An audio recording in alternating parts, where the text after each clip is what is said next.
Okay, so I am fully aware that this might be another controversial video on my channel, but I am completely okay with that. So as you can see from the title of this video, I don't think that Netflix's movie choice for the movie Cuties was bad, and I'm going to explain why.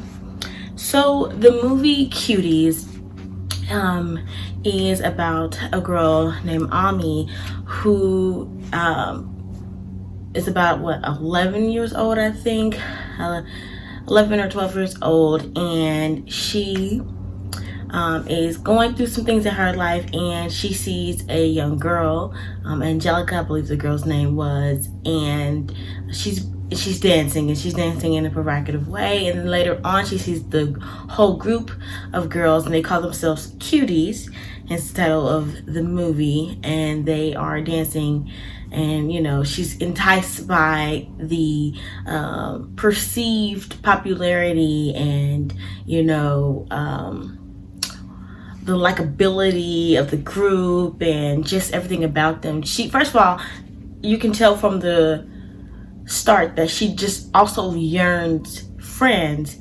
and later on in the movie you can see that as she progresses, she is dealing with not only struggles from home but her own burgeoning femininity. She ends up getting her period, and they tell her that she's a woman now, but there really isn't any talk to highlight, okay, now what does that mean in the context of me being at my age, and you know, for me, like, moving forward. It's a lot of backlash on this movie because of the perceived message that the movie is sending, that a lot of people think that the movie Cuties is idolizing or amplifying or glorifying the over-sexualization of minors, when the movie is actually the opposite of that. It's trying to expose that aspect in our culture, and it just does it in a very, you know, raw and poignant way.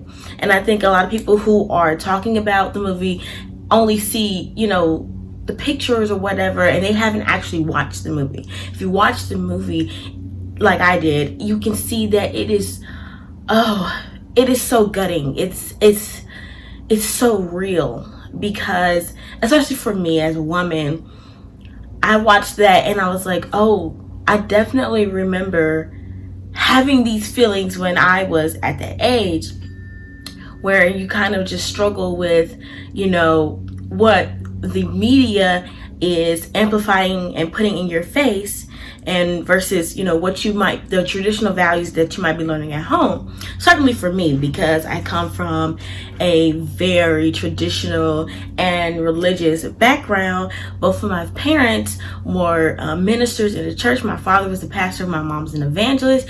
So it is very embedded in me to have those, you know, modest and traditional values. But the world isn't built like that, isn't shaped like that at all whatsoever.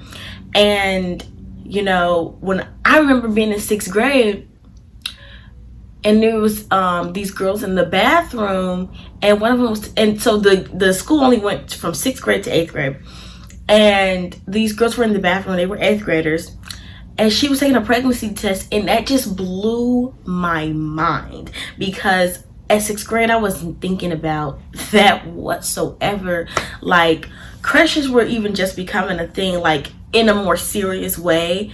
But all around me, that was something that these kids have been dealing with, you know, for a while, obviously, you know. And I think later on, it did turn out that she was pregnant. And that, it was just incredible to me, because, you know, 8th grade, I'm like, what? You know, but that's very real, though. Like, there's a lot of people who have that as their story. Like, in 8th grade, what are you? You're like, what, 13? You know, and, you know, that's just a few years from being, you know, 14, 15. And that is when a lot of young girls, you know, they get pregnant around that time, 14, 15, 16. And it's like, you build up to that. You know what I mean? Like, and as you can see in our society, everything is hypersexualized, and the people who get amplified the most, or get treated and called beautiful and powerful and successful, are the Kim Kardashian, Nicki Minaj, like people who have obviously cultivated a more sexual image. And anybody who has a different kind of image, that a lot of times their voices are not amplified, especially towards a young audience.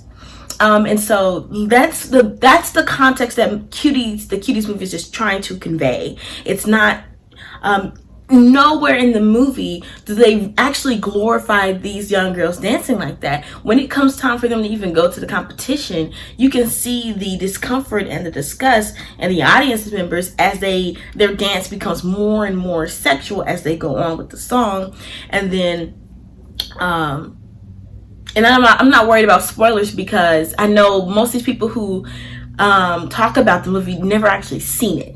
And that's another problem. It's like, you haven't even seen the movie. You're talking about it just because you see a few photos, and you don't even know that it's trying to drive through a message. And that's another problem we have in our culture as well, where it's like, we don't take things in their full extent, and we just see, we look at something surface, and then we quickly judge it. Now we want to cancel Netflix, and it's like, well, hold on, nobody dives in, nobody does their research, nobody looks into these things. And it's so incredible to me, because we also had a show like Dance Moms, for example, on Lifetime, that went on for 8 years. 8 years. And these kids, it was literally the same thing, but that was glorifying their performances. These kids painted up to look grown. They had the skimpy, just the bralettes or whatever.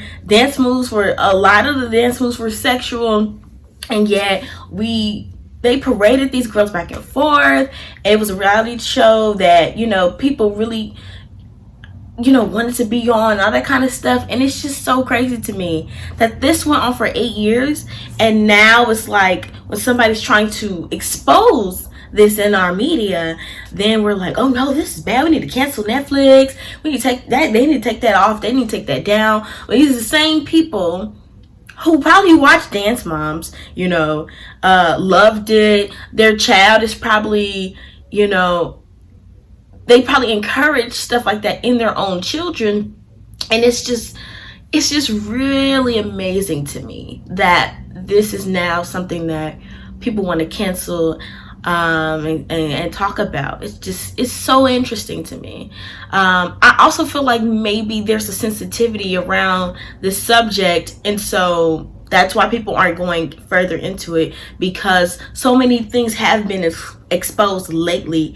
So this just seems like another thing that needs to be taken out and canceled, and we need to get rid of. So I do feel like that is playing part of it, because cancel culture is so strong nowadays. But I just really challenge people to actually do their research, actually watch the movie. You're supposed to feel uncomfortable. Like, I was deeply disturbed while I watched this, but not just because it's like, okay, we see these young girls dancing like that.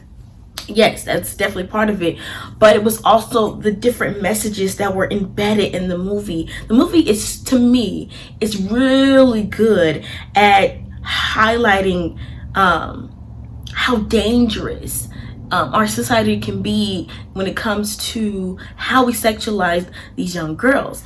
Like TikTok, for example. There's young girls on TikTok, they doing their little dance moves, and they be looking like grown women. But there's a reason for that. It's because, that's the look you're going for. That's how you get the popularity. That's how you become viral. That's how I often joke with my sister and a couple other friends, like, oh, if I wanted my YouTube channel to like be big, I need to go, do something crazy. And it's like, it's sad because it's true though. Like, I'm over here spreading, hopefully the gospel and positivity and things of that nature. And it's like, yeah, it's going to be a long slug if I even want any sort of notoriety, which I mean, yes, I have my moments where, like, yes, that's something that I would like, but at the same time, I just really enjoy the community aspect of it, of having people call me up and say, well, ooh, this was interesting what you said here. Can you explain a little bit more about what you mean by this or that? Like, that's why I made this, is to have thought-provoking conversations and, like, building up that community and really hopefully embedding and investing in people, and getting people to expand their mindset about certain things, and really also as an accountability for myself.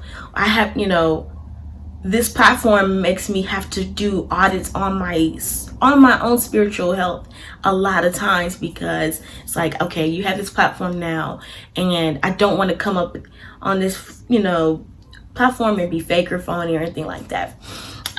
So anyway, moving back, it's just crazy to me that people are saying, oh, this is so bad, blah blah blah, and they never even watched the movie, and so they're missing the point.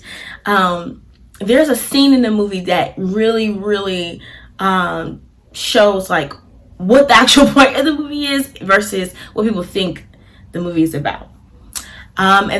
And spoilers, if you do want to go watch this, I still say go ahead and watch it, even though I'm going to tell you this, because seeing it and seeing everything else that happens around the movie, all the different microcosms, it really, like, helps illustrate the point that the director was trying to illustrate. And so the main character, the protagonist, Ami, she posts this picture on Instagram, or whatever social media that they have on the movie, and it was like a duck face or something like that, but something that was, it's cutesy, but there's the suggestiveness about it, and she's like waiting, and she has so much anticipation, and there's only until she sees that she's starting to get a lot of likes that she, like, exhales, and then she smiles. And that was just so poignant to me, because it's like, yeah, that's exactly how it is for a lot of us. Like, you have all this anxiety and trepidation when you post this picture, and then it's like, once I see the likes, once I get the external validation, then I can breathe, and then I can smile. And as a young girl that's learning this, she's going to carry that. This is, like, directly impacting her as a woman, as it's directly impacting her self-esteem. She's building up because of all of this external validation that has nothing to do with who Ami is as a person. And that's the part that we need to, cancel. That's the part that we need to talk about, is the fact that all of our society is geared towards, training our minds to think this way, to own, to care so much about how other people perceive us, to where self-reflection, it comes at such a late stage for a lot of people. Now, yeah, it just comes at such a late stage for a lot of people. Like, I've always been more of the reflective type, and being in church at a young age, and, like, actually being in church, like, deeply rooted, like, personally forming a relationship with God has helped me with not having that problem in the same way. So yeah, I didn't necessarily have to have that phase where I was, dressing provocatively and all that kind of stuff. Not to rag on anybody that has done that or whatever, but I think that there's a psychology that we're missing here. There's a lot of mental health issues, and things about our body image and stuff like that we're missing. instead of simply saying, no, we're going to cancel this movie, cancel Netflix because of this. When it's so crazy, because Netflix often is the platform in which so many other issues gets highlighted, such as like when they see yes, or the Epstein thing. There's so many documentaries and it's a good platform. They've talked against so much, like police brutality and all that kind of stuff. So it's very interesting to me that people are not giving Netflix that chance, and also not really researching and watching the movie. And I just had to make this video because I just started seeing all the backlash on my timeline. And I also have a friend that works at Netflix who, is speaking about their frustrations of just working there and having people call in and wanting to cancel Netflix and wanting to yell at him and argue and all that kind of stuff. And it's like, they're not even watching the movies. They don't even know, they don't really know what they're talking about. But now I understand, like, in one aspect, it is good that people are like calling things out. Like, don't get me wrong, I absolutely love that, we have taken a step in our society where, it's time out for certain behaviors.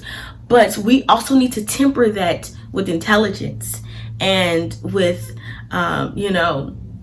discernment, and also with, a little bit of caution, because we don't want to quiet the voices that need to be amplified just because we don't, immediately understand what it is that they're trying to communicate. So that's it for my video. If you have any more questions, comments, or concerns, definitely leave them in the comment section below. Also, feel free to reach out to me on social media. My Instagram name goes by the same name as this channel, Alexa Vaughn. I definitely wouldn't mind having a conversation there as long as you're respectful. And yeah, so that's pretty much it for this video. Please look forward to more videos in the future. I'm definitely coming back.